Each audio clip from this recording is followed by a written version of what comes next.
15.000 dollar. Mitimi ochgan Indaba kafe yopildi. Nimaga yopilganligi haqida ma'lumot yo'q. Gap buni haqida emas, kelgan manzilimiz haqida.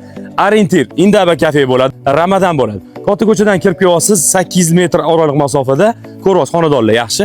Ko'char kengligini ham ko'rsatamiz. Bu video aynan quruvchiligi bo'ladi. Chunki yaxshi lakatsadan fasadi yaxshi, yerimiz chiqib qolgan.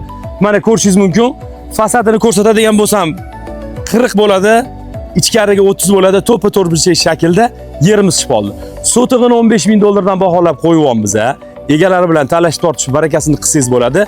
Kirayotganingizda katta ko'chada maktab ko'rasiz, yonida bog'cha, sal yursangiz masjid. Mahallani kengligi yaxshi, tupik emas. Bu yoqdan aylanib, keyingi mahallaga chiqib ketish imkoniyatini beradigan Ramadan bo'ladi, legendarniy yaxshi mahalla. So'radik, surishtirdik, suv, svet, gaz bo'tda muammo emas ekan, yaxshi ekan. Sotiq 15.000 dollardan bo'ldi, Ramadan bo'ldi.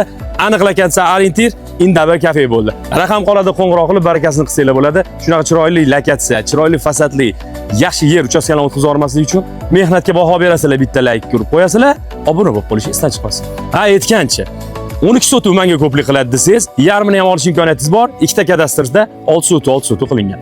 Sog' bo'lasizlar, salomat bo'lasizlar.